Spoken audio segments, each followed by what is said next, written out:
Ndabahaye kaze kandi ndabashimiye ku iki kiganiro giye kubashikiriza.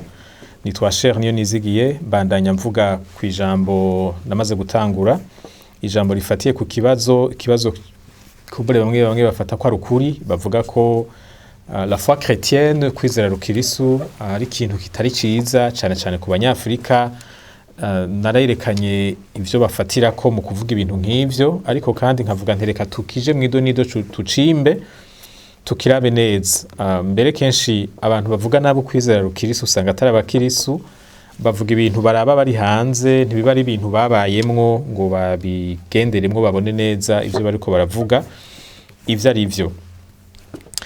Nkuko nabivuze rero, abantu babivuga gutyo bakunda gufatira kuri kahise ka Afrika, bakavuga bati kuva ukwizera rukristo kuje muri Afrika yaciye itangura gusubira inyuma, ntiyasubiye gutera imbere n'ibindi. Ariko ico novuga ko nuko ugo rubanza umuntu aruciye gutyo yoba yihuse. Burya ibintu bibuza ibihugu gutera imbere, ibintu bituma abantu batamererwa neza ni vyinshi. Ntawo kwihuta kuvuga ngo nukwizera rukristo atabanje kuja mwidonido ngo avyimbe vy'ukuri, amenye neza aho ibintu vyapfiriye. Kimwe mu bituma abantu bavuga gutyo nuko muri rusangi igihe abamisiyonari baza muri Afrika canke aba bamenyesha abana b'abanyamahanga baza muri Afrika, vyabereye rimwe n'igihe n'abakoroni bari baje muri Afrika, kandi bose baje bafise urukoba gwera. Nka hano mu Burundi, abarundi ntibari bamenyereye abantu nk'abo, mbere babita ibihume, babona ari abantu menga si abantu vy'ukuri, bameze nk'ibihume. Rero vyaragoye cyane abantu kubitandukanya kuko baziye mu mwanya umwe baza basa. N'igihe bishitse hagatangura bamwe, abandi baca baza mu mwanya wa vuba na vuba. Hanyuma rero ivyo bituma abantu bavuga bati bwabundi abamisiyonari bari abakoroni, bakoranye n'abakoroni nk'umugumwe, kuko n'intumbero yari imwe gusa ntibabitweretse. Hanyuma bati rero kubw'ivyo abanyafrika bakwiye kuva mu kwizera rukristo bagasubira mu kwemera kwa kera, ivyo basokuruza babo bemera, bagasubira ku idini ya kera. Ariko abantu bavuga gutya kenshi niyo dini ya kera ntibaba bayizi, kuko nayo ubwayo ifise ibintu bitari vyiza kandi vyinshi vyatuma ubuzima ahubwo bumera nabi. Ngira ngo Bigenda namaze kubivuga ko ufatiye ku vyizegwa vy'abantu ba kera, hariho ibintu usanga bica vyonona ubuzima cane. Ariko rero reka tugaruke ku bakoroni n'abamisiyonari. Mu vy'ukuri ntawovuga ko atana rimwe vyashitse ngo abamisiyonari bakoreshwa amakosa n'abakoroni canke bakore nabi bihende kubera imvo zitandukanye. Zimwe muri zo zikaba zari zifatiye ku mibereho y'abanyafrika ntibari bayizi. Hari igihe batamenya neza ingene bifata mu banyafrika bagakora amakosa. Mu bice bimwe vy'isi hoho hariho ivyabaye bibi kurusha.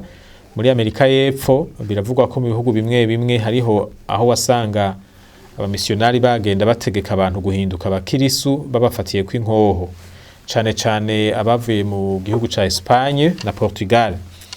Ariko aho vyabaye insiguro yavyo irahari. Abagerageje gukurikirana kahise k'ishengero berekana yuko vyatewe ahanini n'umuco mubi wo gukoresha igikenye wari wamaze kumenyerwa mu ishengero, bitewe n'imyaka ryamaze rihanganye n'idini ya Islam. Intambara zagiye zirabezo bise amakwazade zatanguye mu mwaka w'1995 zihera mu mwaka w'1291. Vyaravyuye umuco mubi rero wo gukoresha igikenye, maze bamwe mu bagiye mu bihugu vya Amerika y'Epfo bagiye kuvuga yo ijambo ry'Imana bagenda bitwaje abasoda bagakoresha igikenye. Hani iwacu hariho abavuga bati abamisiyonari nibo bagerageje kwiga imibereho y'abarundi kugira ngo babatahure, babamenye ingene bobashikanamwo ubutumwa bw'ijambo ry'Imana. Batariko vyaciye biha akaryo abakoroni kugira ngo bacanishimwe abarundi. Bamaze kumenya ingene abarundi bitunganije, vyababereye akaryo ko gucanishamwe abarundi. Ariko rero ivyo nariko ndavuga n'amakosa yagiye arakogwa, kandi burya amakosa arakogwa koko abantu n'abantu, mbere n'abirabure sibo boroherezanya. Gushika n'uyu munsi washaka hariho ibihugu abirabure babuzwa amahoro na bene wabo. Ikosa rero ryo gukora ikibi sikosa riri ku rukoba kanaka canke ku bwoko kanaka, ni ikosa rishobora gushikira umuntu kubera imvo zitandukanye. Ariko dusubiye inyuma rero tukagaruka ku gikorwa cyakozwe n'abamisiyonari canke n'abavugabutumwa b'abanyamahanga, dusanga kidasa n'ico abakoroni bakoze. Naho baziye rimwe, naho baje bava mu bihugu bimwe, ntibakoze igikorwa kimwe. Ikintu ca mbere abamisiyonari bashize imbere kwabaye kwigisha ijambo ry'Imana nk'uko nabo bari bararyigishije. Mwibuke ko ukwizera rukristo kwavukiye muri Aziya kuratinda kurashika i Buraya, nabo nyene bavyakiriwe bavyigishijwe n'abandi. Hanyuma haragera igihe bamaze kumva ko hari ibice vy'isi birimwe abantu batarumva ijambo ry'Imana, bumva ishaka, bumva barakwiye kuhashika, abo bantu nabo bakumva ijambo ry'Imana. Aha bisunga itegeko rya Yesu yavuga ngo nimugende muhindura amahanga yose abigishwa. Kubwo kumvira rero barahagurutse baraza mu bihugu vyacu hano muri Afrika no muri Aziya no muri Amerika. Kandi ico gihe babikora ari bihe bigoye cyane, ahantu hatagira amabarabara nk'uko bimeze uyu munsi, henshi haba hari ingwara batamenyereye kandi imbere zaranabahitanye, benshi bapfa bakiri bato. Uravye nk'abapfuye bagahambwa hano mu Burundi, uravye imyaka bapfuye bafise, benshi muri bo bapfuye bakiri bato cyane kubw'ingwara zo muri kano karere batari bamenyereye.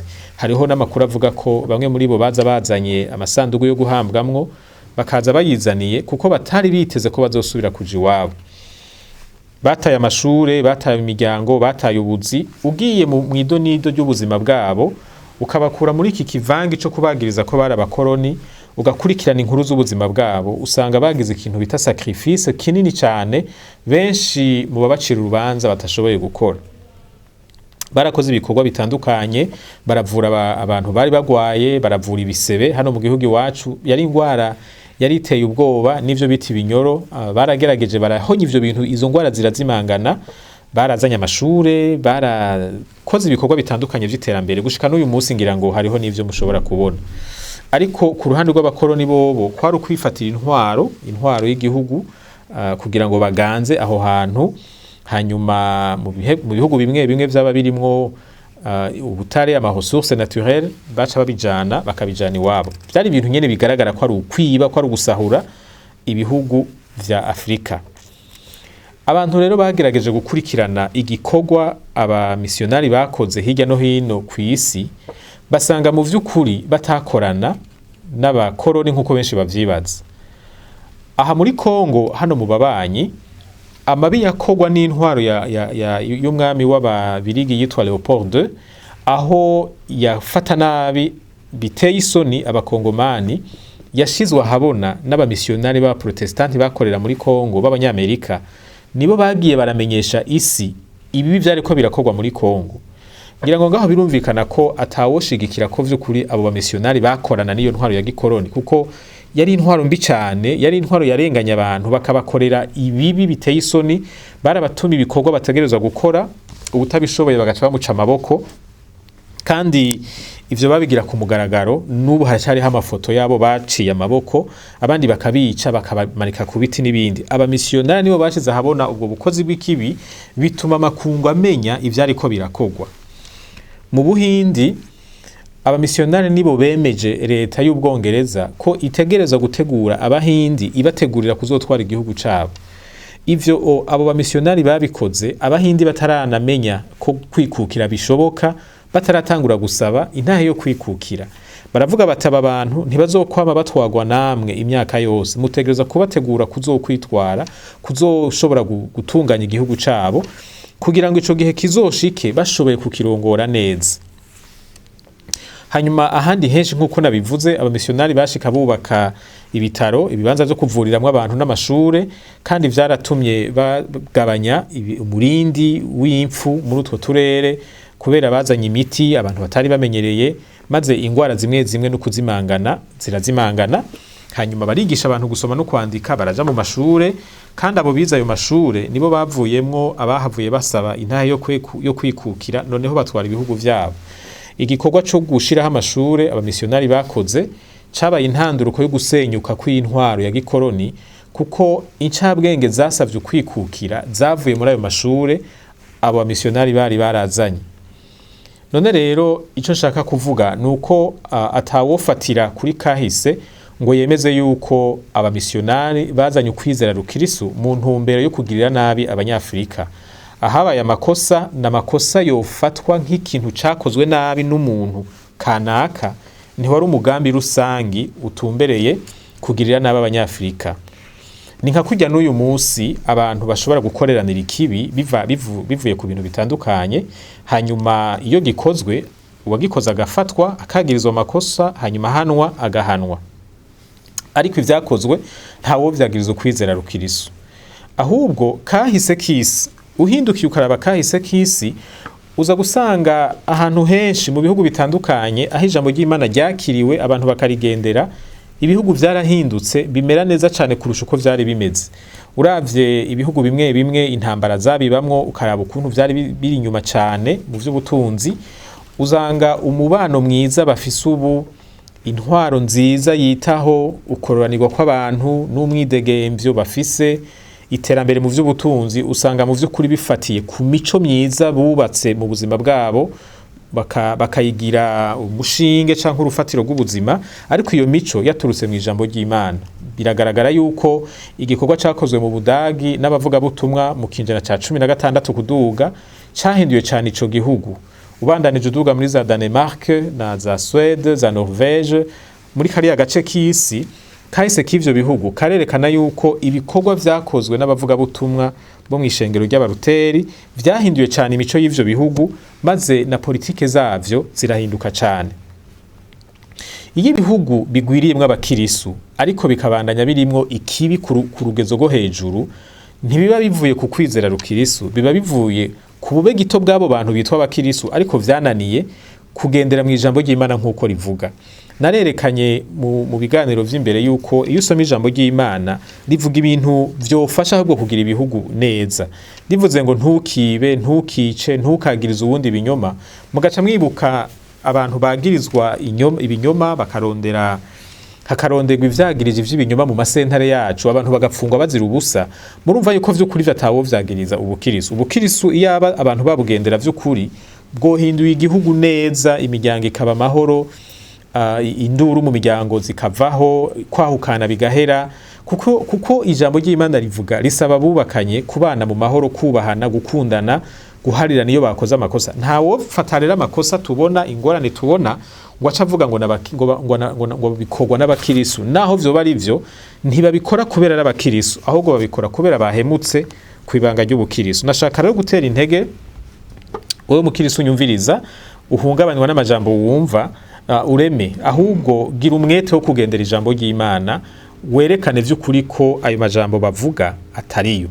Hanyuma uwagiriza ubukirisi atabuzi, ahubwo yobubamwo kugira ngo amenye ukuri, kuko hariho igihe umuntu aca urubanza kubera atamenye ukuri kandi aca urubanza rutarigo. Rero nashaka ndangize ndabashimira kuba mwakurikiranye kino kiganiro, ndabatumirira kuzokurikirana nibikurikira. Iki kiganiro kivuga ku kibazo kiremereye cyane, ni kibazo nzo kwitondera, ndagifatira umwanya ukwiye. Rero ndabatera intege ngo muze mukurikirane n'ibiganiro bizokurikira, tubandanye twiga rino jambo, tumenye ingene igihugu cacu naco cohindurwa n'agakiza, cohindurwa no kwizera rukristo. Imana ibahezagire, mwakoze kubana nanje, ndabasezereye hano.